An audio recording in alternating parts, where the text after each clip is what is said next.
Welcome everybody to the Ocean Climate Pavilion. My name is Tom Pravda. I'm a former British diplomat now working in the climate space. And our first session is on offshore wind and the huge potential that Africa has for this renewable and sustainable energy source to power its future. We're very fortunate to be joined by Nicole Hearn and Ladi Olubuwale. I'm going to turn to them now to introduce themselves, and then we'll get into the session. So, Nicole? Hi, everybody. I'm Nicole, and I represent Namibia. I'm from the Namibia Green Hydrogen Program. Ladi? I'm Ladi, Captain Ladi Olubuwale. I represent CMATE Group.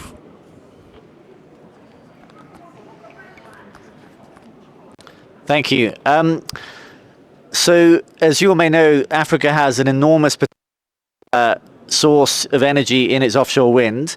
It's sustainable, it's reliable, and it could boost Africa's development and green growth significantly.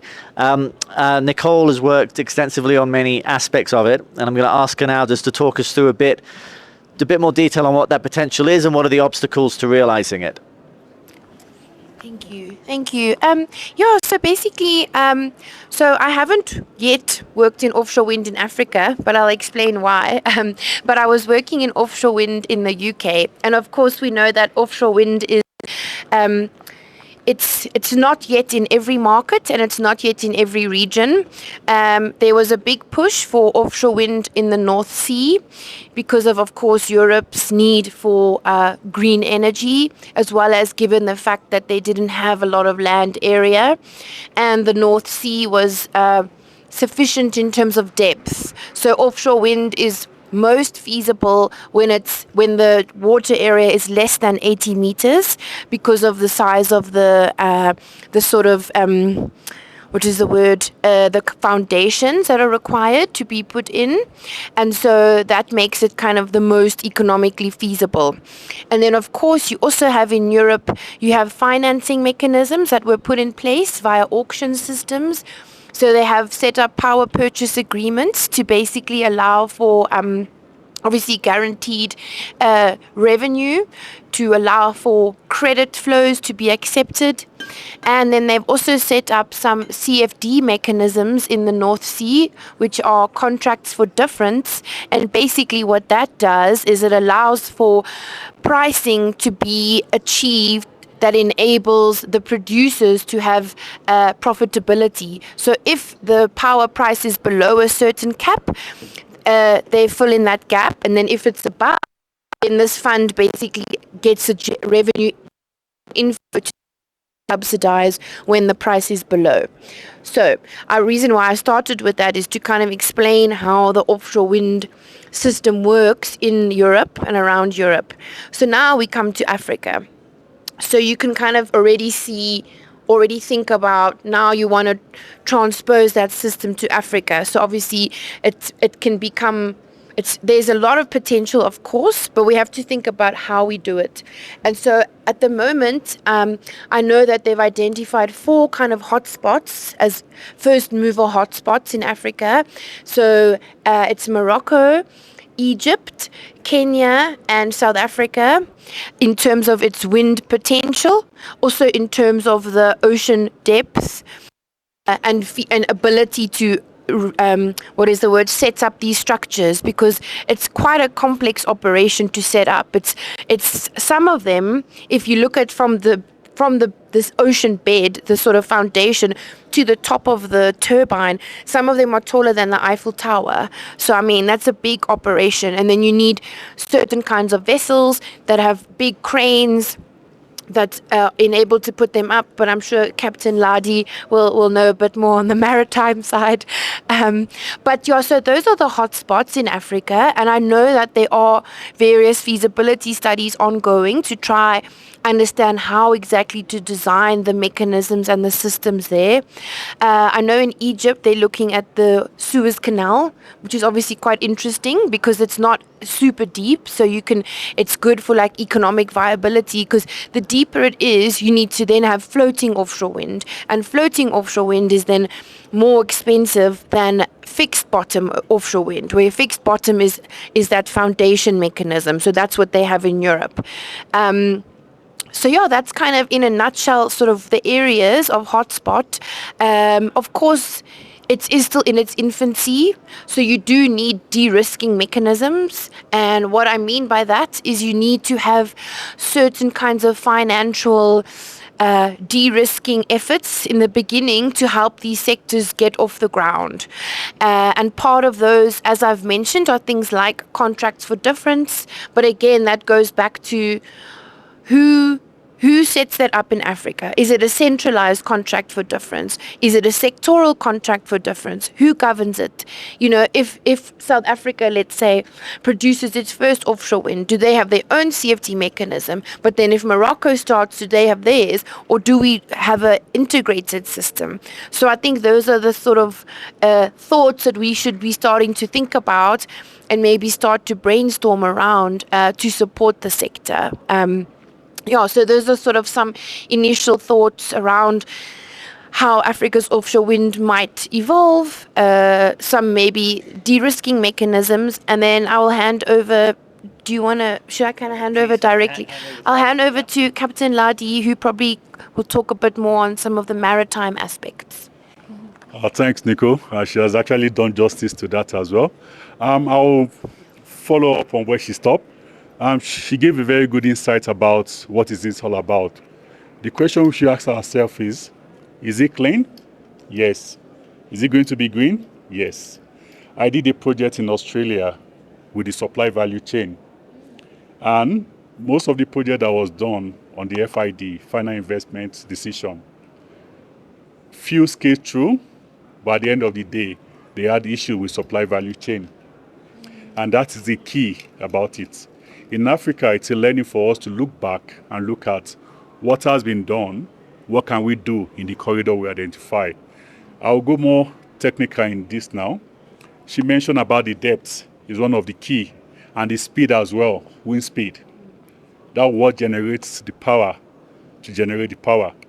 In Africa, you have to look at the back end, which industry will tie into that as well.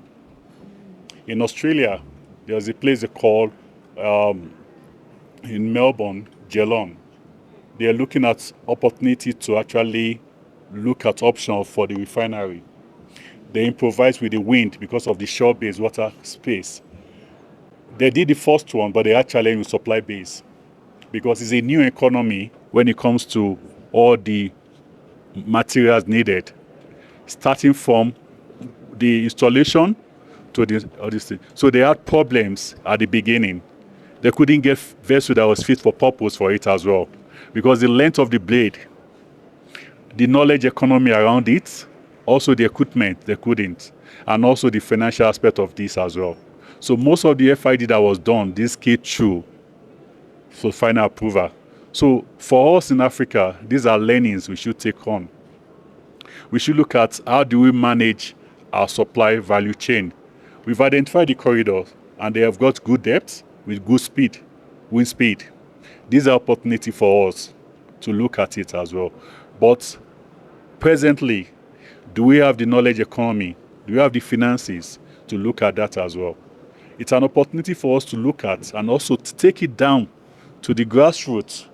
Children in Africa, schools in Africa.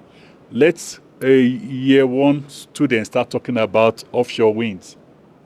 Let people start talking about it and start narrating the story. And let people start working on it as a project. From there, we'll learn a lot about it. So in summary, if we look at it, is it an option for Africa? It is. Is it going to be a better one for us? It is. How do we now manage the supply value chain and the financial investment decision around it as well? So these are the key for us. And also, who is the end user? For every innovation, for every technology that comes, somebody is ready to take care of it. In this space, who is going to take care of it? our power generation companies in Nigeria, are they looking towards that? Or in Africa as well looking at that? So if we invest as in Africa into that space, the oil and gas industry, are they looking towards that? So these are the questions we should be asking ourselves. With their operation, apart to work in the oil and gas industry, they live on turbines. So would they want to have a financial investment decision around offshore wind? But for us, it's a learning that we should look at, and it's an opportunity that we can leverage on as well. So the key challenge up to now, with the few ones around the world, in Europe, is all about the value supply chain. It's a new ecosystem that needs investment. So this is where it stands now. Thank you.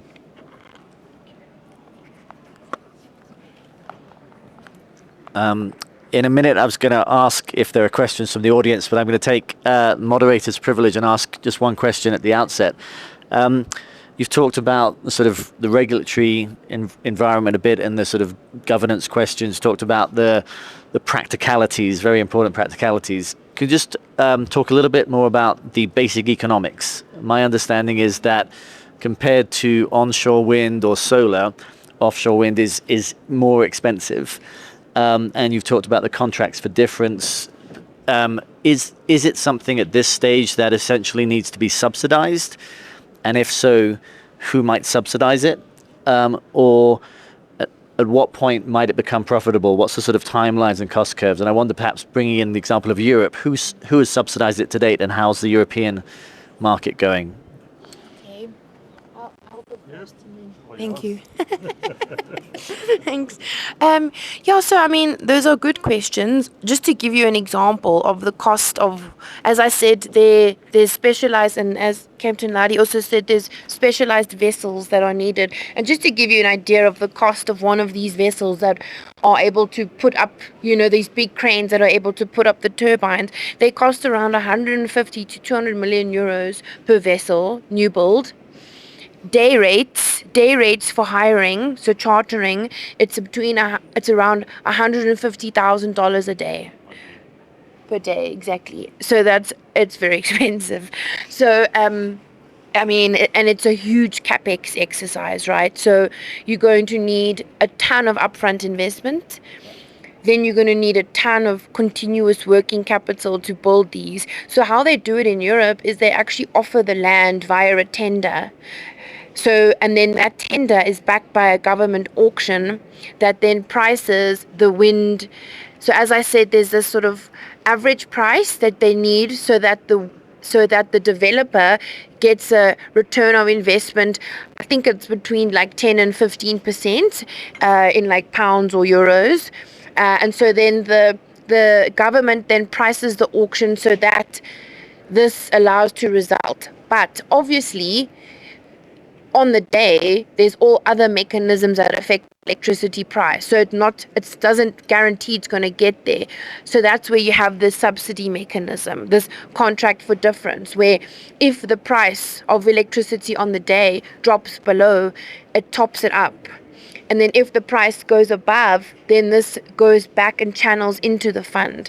So this is actually a mechanism that we're busy looking at in Namibia to try support. And I shouldn't probably talk about green hydrogen, but we're looking at it to support green hydrogen. But it's because it's a new industry, and it's the same thing. It's a way to support new industry like offshore wind. So yeah, I think that's in a nutshell kind of some of my responses to that. I don't remember the payback periods. I'm just trying to look back, but I think it's like 8 years or so. 8 years rather than 30. Yeah, so it's not bad, but again, it's because there are these government mechanisms supporting it. I don't know. I think the payback mechanism would be a lot longer if they didn't have that, but that was for Europe. I'm not sure about the payback periods in Africa. Thanks, Nico. Yes, again, I'll float on what you said.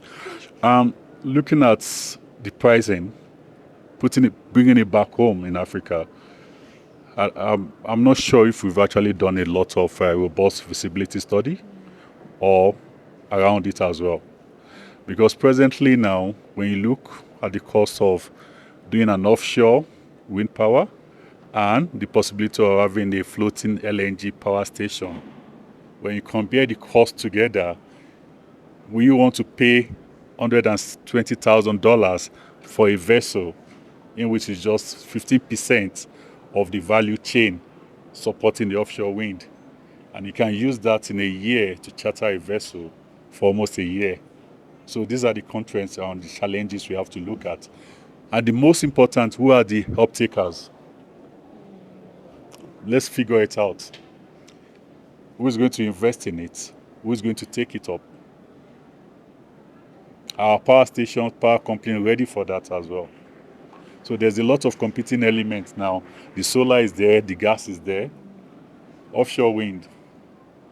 It will be good to see it in our own time. Thank you. And then, sorry if I may add, sorry, you sparked the thought. So I have to share it. So the thought is, and I think it's important because I also don't want to sound like I'm only talking about the negatives of the costs and but so obviously with renewable energy, right? You have that was a good catch. You've got like with renewable energy, like solar, that's during the day, right? So often what you need in a grid is you need another form of energy in the evening, because otherwise there's like these power surges and you need this base load. And so often offshore wind is actually pretty cool because it's during the evening that the wind blows, and so you get quite a nice negative correlation between your solar during the day and your wind at night. And so actually in the south of Namibia we have that exact correlation in Luderitz, and so it allows for an amazing continuous electricity stream. And I think that's maybe how we need to approach the investment thesis, is not look at offshore wind on its own, but look at it as a complementary form of electricity within the solar universe, because solar is obviously super cheap, super affordable, but you can't have it on its own. Like the grid will collapse. So I think it's about this synonymous power source. So just to not sound negative only about the costs. No, that's great. It's great to hear. I was going to now open it up if there were questions from people here. Yeah, come in. Yeah.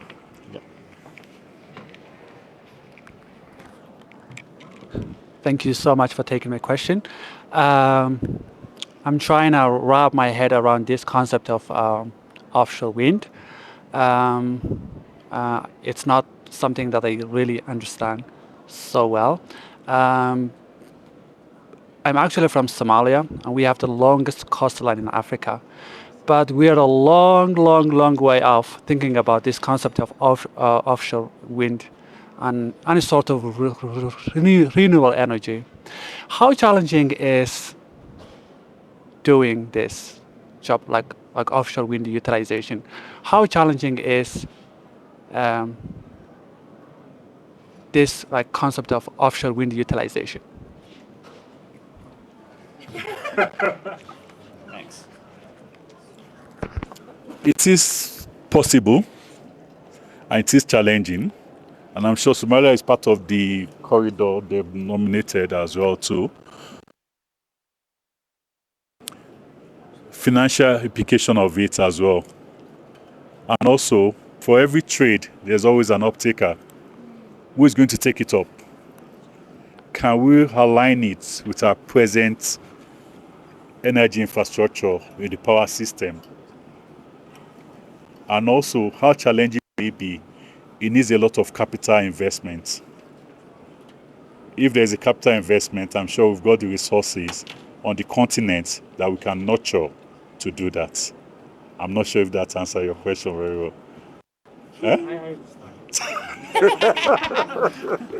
Nicole, do you want to add anything? I'll take another question. I'll add briefly.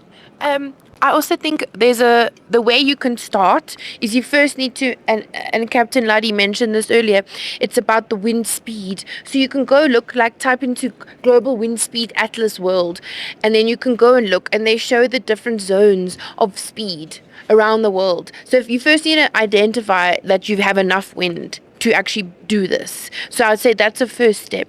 Then check how deep your coastline is, because the deeper it is, the more expensive it will be. So floating is more expensive than fixed. Fixed works below, if it's maximum 80 meters depth. So those are the variables to start your analysis, I think. And then, like Captain Ladi said, then thinking about who will buy it, and who's going to develop it. I mean, in Nigeria, for example, they've got the oil and gas companies which have big budget, big balance sheets with the capacity to do it. So, it's amazing because you need that capacity of finance. So if you can identify some company around, your area that has a balance sheet, and they maybe no. He's shaking his head. I'm not sure. But maybe, I'm sure if you identify a wind resource, you can start investigating slowly. I mean, there's lots of producers, Orsted, I'm trying to think of all the main ones, Iberdrola, what's the other ones? There's like some Norwegians. Google them, and you can write them an email and say, hey, maybe you would be interested in developing. I mean, you can always start. Honestly, just start. You never know. But that's what I would say is the starting point. Yeah. In addition, for us to start in Africa, as of 2 years ago, I don't have it offhand, we have the highest wind speed globally in our corridor in terms of wind speed for offshore. Check it as of 2 years ago. But the best way to start now is for us to start developing the knowledge economy around it. Let's go back to schools. Let's start from the school, from the young one, and start nurturing them about it. I was opportune to know about this because I was on a project I did with supply value chain. But let's start teaching our young ones, nurturing them about it as well. We might not be the one to deliver it. The next generation will be the one to deliver this. Let's start nurturing them about it, or what about it. And you'll be so amazed. Maybe in the next 1 year, we might see on our shore a locally African-made. That's it. Had a question. Yeah. Thank you. Hello, my name is Mariam from Kenya. I'm just wondering, the priorities for African governments. I know some of the countries in Africa are still looking at how they can explore oil from the ocean. Yeah, so I'm just wondering, should there be a balance? Like, we can do both instead of a transition, because some countries, I know, like my country, Kenya, that's one of the agendas. How can we explore? I know in Nigeria you have overexplored, but it's still not enough. So I'm just wondering, I would like to know, the science is there, people understand the need, but where is the balance between making African countries economically stable through exploring oil and using renewable energy? You want to start this? It's very good what you've answered, but let's look inward and assess ourselves. We want to start something now. What foundation? We're just talking about it, and we heard a speech that Africa should look at, people should come and partner with us. We've got the resources, we've got the coastline. We should start championing, advocating to say, our coastline is rich, we've got good speed, wind speed. Let's run a test project on it as well.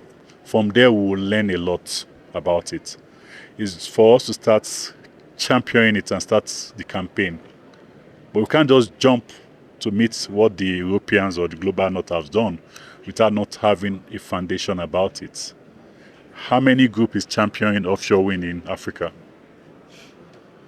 What are the statistics? What are the research that has been done about it as well? Until we start having those figures, and then we're putting it out there and we're marketing it as well to say, we've got the best wind speed, our depth is good. then we can start looking at the financial resources to have the supply chain ecosystem around that as well. From then, and normally, I'm sorry to say this, governments are not interested. It's the private sector that will drive this innovative as well, because it all boils down who's the end users about this as well. Nobody's going to put money out there at the end of the day. Is the money coming back in? So it will even pass an FID. Thank you. No? No?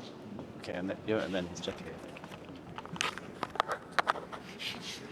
Good morning. My name is Helvi from Namibia.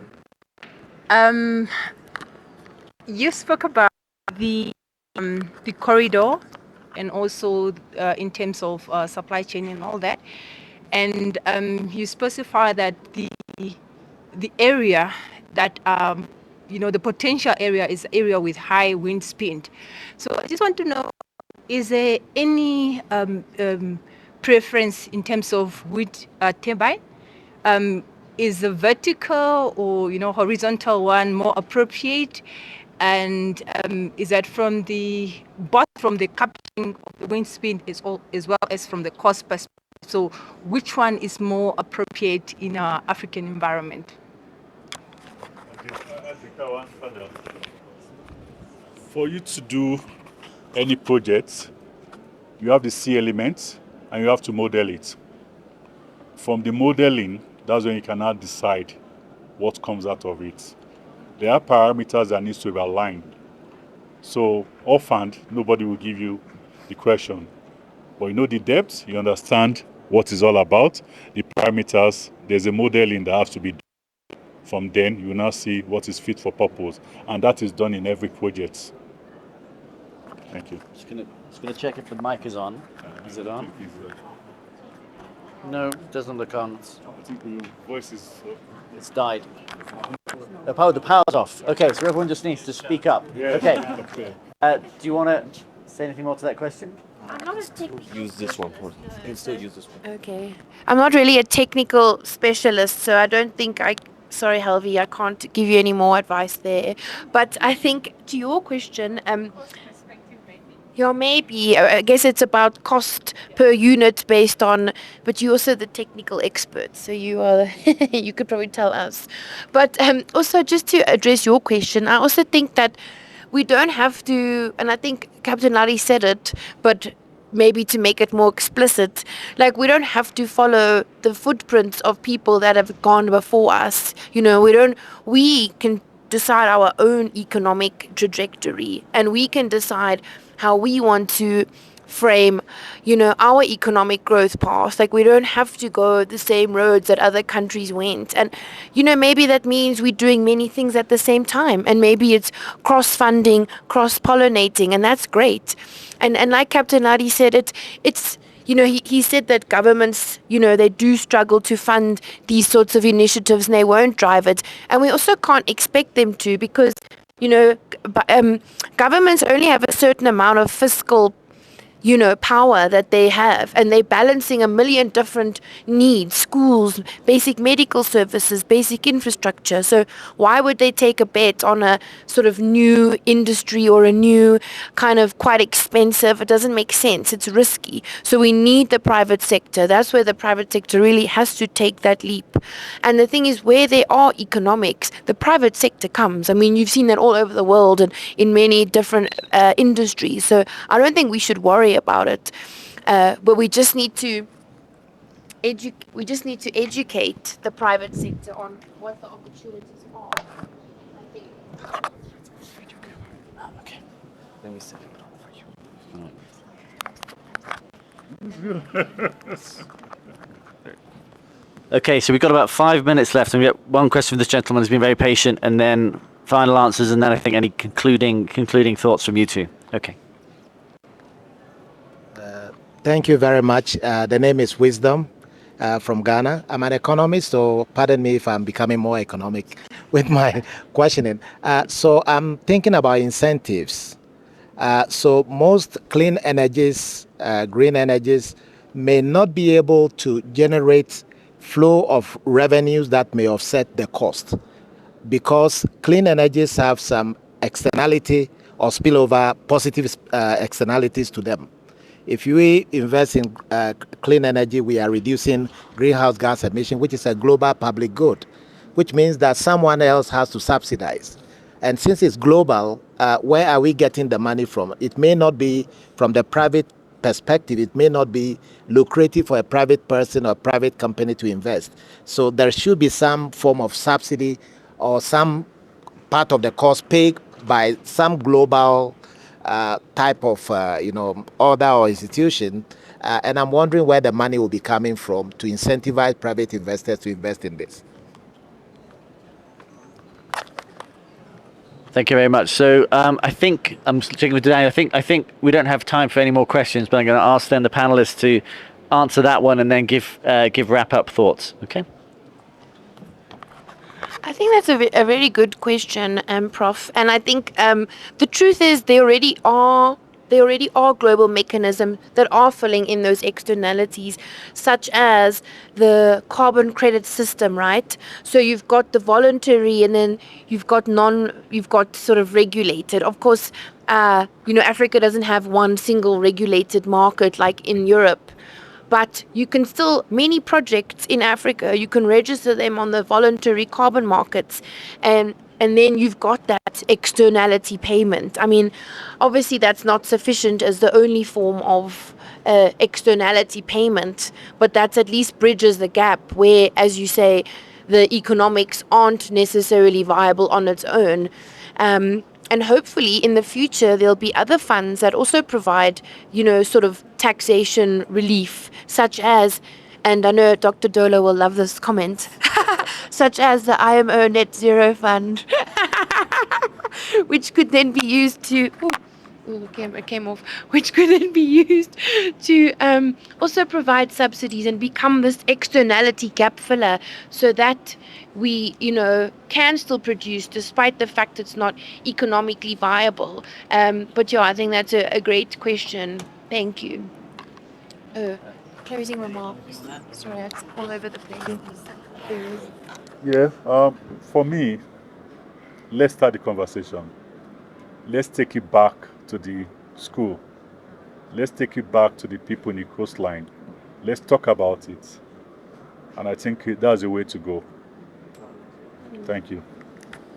And with that, do you have any final additional wrap-up thoughts, said on a positive note? Or? Yeah, I think also we should come up with, and I think that your point, coming up with like an African solution, and we can only design that when you have sort of lots of people thinking about it, programs. I mean, why must we buy $150 million vessel? I mean, that's crazy for Africa. It's so expensive. Like, why can't we make our own version of it, So I'm just thinking, I don't know the answers, but, trial and error, R&D.